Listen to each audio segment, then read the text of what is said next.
Rallied around despite the loss. I'm over here, gotta get across. Whether you like it or not, there is a moment meant for us. And now you made it, but I already played this. Not interested, open your eyes, let's get it done. Take my hand, just follow me. Shadow and me are one.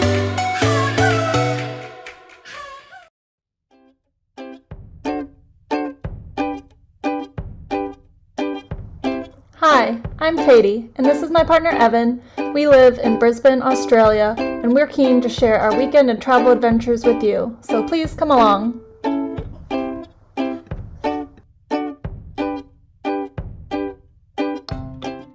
Alright, so yeah, we finally did it after like 6 or 7 months of like looking at countless vans and that. We finally popped the cork and got one. So it's a 2011 Sprinter, long wheelbase.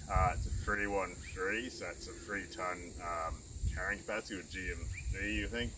And that's a 1.3 at the end, which is a 130 horsepower engine. So that's a 4-cylinder turbo diesel one as well. It's meant to be super reliable one. I think it's got a 5-speed automatic in it as well. Might be 6-speed. I think it's 5. So I have to count them out. Okay, cool. So yeah, it's an old panel van. Just got off a kebab shop owner, mobile shop. So yeah, we'll take it around. Pretty standard, bog standard, nice and clean condition though. I think for 2011, we've seen some pretty rough looking ones. It's got 211,000 kilometers on the clock, which is pretty good. We got it for the red book value of these are like 17 to 20k. We ended up getting it for 20k at the end as well, which is amazing during COVID and was the short demand of these. Easily see these for 35, 40, 45 for like really low Ks on them as well. Yeah, one cool feature, it's got actually came with a water tank in as well. So this used to be like a cleaning van as well. So it has actually I think a 45 litre water tank underneath, and it used to have a sink in here and a water pump as well. So we've still got to kind of get that going again. But other than that, pretty bog standard. I know we've got to get some new tyres for the front as well. The mechanical inspection also said there's a tyre rod end as well, which we've got to kind of fix up as well. One of the things that we got the van for so kind of cheap is we're concerned about the maintenance history of it as well. So we're kind of at that price, we're really happy if something's going to happen, we factor that as well. So one of the things is the automatic transmission. We can't find any evidence of it being serviced. We actually got a partial or nearly full logbook history on it, which engine may have some kind of leaks, like they've had to fix up a couple for the roadworthy. So the rocker cover gasket and thermostat they kind of fix up as well. Seems like it's kind of stopped the leak, but there's still kind of assessing what's going on there. But worst case scenario, the worst oil leak they have is the engine cooler on it, which is $100 O-ring to kind of get to, but it's 12 hours of labour to kind of pull off the side of the engine to kind of get to it. It's unfortunate, but all the Sprinters between 200,000 Ks and 300,000 Ks will start leaking, so it's something to kind of factor in whether it's been done or not. If it hasn't done that, it's an additional cost you got to kind of factor in as well. So we'll have a look at that as well. We want to get it serviced as soon as possible as well, kind of get the right oil and the filter in the engine as well. There's a little bits and pieces as well. And the other thing had like a leaking diff pinion as well, but they replaced the seal on that as well. And part of the roadway, you also had to put new rotors and brakes on all round, so brand new rotors. They're not Mercedes ones, they're a little bit of squeal, but it's pretty good so far. Brand new windscreen was kind of put in as well as part of the roadworthy. Some minor little things like this is kind of pushed back. We'll hopefully be able to fix that up as well. The seatbelt we've already been able to kind of fix up. It was kind of a little bit weird. Alright, I'll come around. So yeah, some little kind of bits and pieces here. We're going to do some some painting and some rust control, but for its age, it's pretty good condition. I think it's been outside all its life as well. Going to try and clean the headlights up as well, give that a buff. The bumpers, hopefully we'll be able to restore those as well, kind of give some life back in. The added feature, it actually came with a sliding step, so I think this is all part of the original fit out for the original use, so sliding step, and also had a cargo barrier professionally installed as well. Really good. And then there's another added feature, so we've already taken the cargo barrier out. See, it's a metal kind of one, it's pretty good quality. You're going to try and get some money for that as well, but this was actually fitted as part of the original build out. So been really useful being able to use it straight away. It's like a plywood floor with like a hard vinyl on it, all nicely kind of trimmed. That original bench seat used to bench used to be across here behind the back of the firewall. We had to take it out to get that out, and we realised that's probably a lot better, and it actually fits in our tubs for our camping. So we're just camping and freestyling at the moment. Other added bonus actually came with the fit out was like a light. Originally that was the water pump, and the sink was here as well. You kind of wash your hands. We've turned that into like a power supply at the moment until we do more of the fit out. So yeah, as I was saying, you've got the bench now. It's great storage for the 2 tubs. So just kind of pull out, grab whatever we need, just run it a cooker at the moment. 20 litre water jug that we got. We came up with the idea of like a pump. It's quite cheap and affordable, and it's like been a game changer.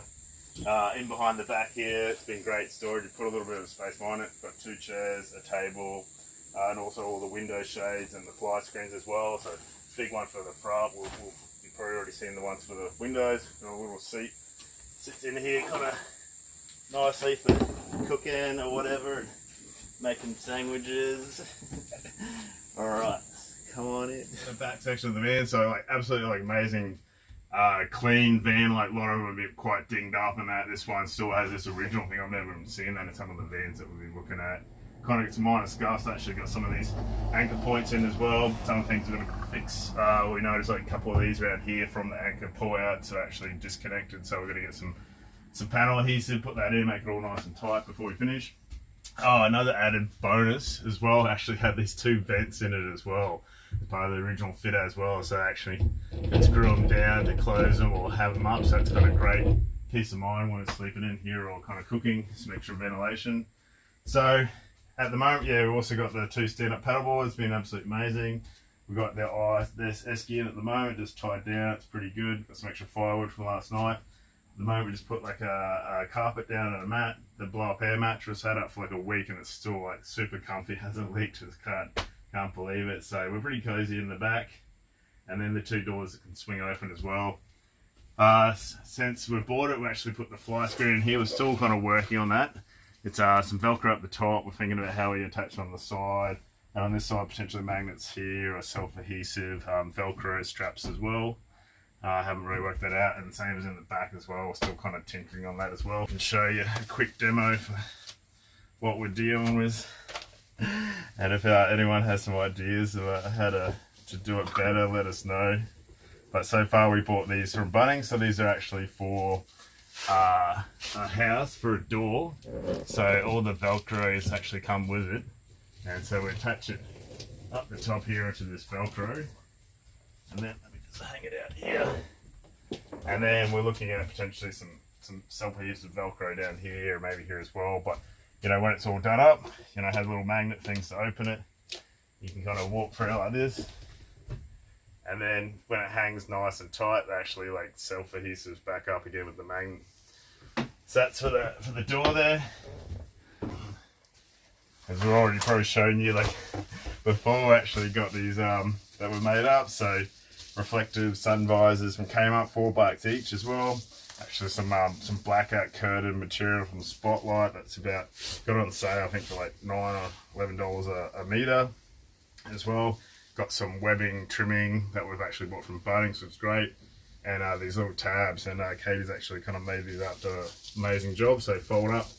And yeah, got 2 options actually. It's all entirely reversible. So at this stage was the reflective on the outside. You know, for daytime, just want to try to keep the heat out, so all the magnets pops it up nice and well. And then for night time, or if you want to stealth light, you're trying to keep all the light on the inside, and from the outside you can't see any light. Put it on the black side on the out, and just put that in there, and then voila. It's been so effective actually that on the first or the second night, with all of them in, it was so dark with like a new moon, you couldn't actually see your hand in front of your face. So been some pretty big sleep-ins actually. Behind the cockpit actually is really handy for our towel holders. These I don't know what you'd call them, like a onesie or a kind of cape thing. Has been absolutely amazing for camping. Just put them straight over yourself so you can kind of get your swimmers off and get changed underneath as well. Dry off underneath these as well. These are great. That kind of just hang it and dry. We'll be loving these. Behind the cockpit as well, got the 2 ukuleles in here as well. Got a music stand that we brought as well. Just stay there, and then at the moment we don't know where to keep this. It kind of lives between the back of the car and the front of the car, but we actually won this guitar on New Year's Eve from bars at the Linville Hotel as well, so we're just starting to learn to play guitar as well. We know 2 chords I think so far, so not as good as the ukulele, but pretty good guitar. Alright, so lots of musical instruments. Into the cockpit as well, so I got a hat holder at the moment, another hat holder here. So yeah, we may kind of build this out, still not sure of the design, maybe put like a big shelf in here, a lot of people kind of do. So, into the cockpit, so pretty standard, just automatic shifter here, steering wheel, lots of buttons and things that kind of give up lots of information. The Mercedes are opposite things, so it's a bit tricky when you first start driving. You've got to use the opposite side, use the here for indicating, you've got to do it on this side. Great big comfy seats, everything all electric. It's actually got electronic oil check as well, which is pretty amazing. Just press this button, it actually tells you if your oil level's okay or if you need to top it up. Air conditioning works amazing as well, pretty happy with that as well. Radio, not sure what's the issue yet, it's a bit staticky. We're going to try and work out what it is. It works, has Bluetooth, plays CDs, but it's vinyl, nice and kind of clean. Some of these vans that we've seen actually have this kind of missing in it as well, giving a bit of a clean up. But yeah, and then yeah, reversing camera, so it's a great addition. Doesn't come standard with the van, so it's great reversing up, being a big boy. Got the phone holder here, which has been amazing as well for directions. And yeah, that's it. The car, not too much to see here, but yeah, the reverse camera, we're going to give that a bit of a clean up. There's a bit kind of rusty on that, we're going to give it a nice spray. The back step as well had a couple of bumps into as well. I've kind of adapted already as well. It was missing a couple of plugs. We've put 2 in, but we realised why some of them are missing when you actually kind of tap this, it breaks the plug. So probably good sacrificial kind of thing. But yeah, amazing view out the back of the van as well. The doors slide right open, barn style. Great little pockets and holders here as well. One of the things about this van that I knew was like really well kind of cared for, or hadn't had such a hard life as some of the other ones. That in around here is actually where these hinges actually mount onto it. There's actually spot welded in. A lot of them, because they're constantly opening and closing as a commercial van, they actually start tearing away. So this is one of the few ones that actually seen it hadn't been torn away on this yet, probably because of the use of it. They were going in through the side door rather than the back door all the time, but always good to kind of another thing we don't have to fix as well. So yeah, beautiful view out the back. So we were able to Freedom Camp here last night. It's a golf course up at where are we? Imble. Pretty amazing. So yeah, free camp, fireplace, picnic table over there, mango trees, like 3 beautiful dogs. Owner's amazing as well, like, and a bit of a world traveller and kind of wanted to go on and give back, so lets you park up for free, gold coin donation if you want, and also $10 to play around at golf as well.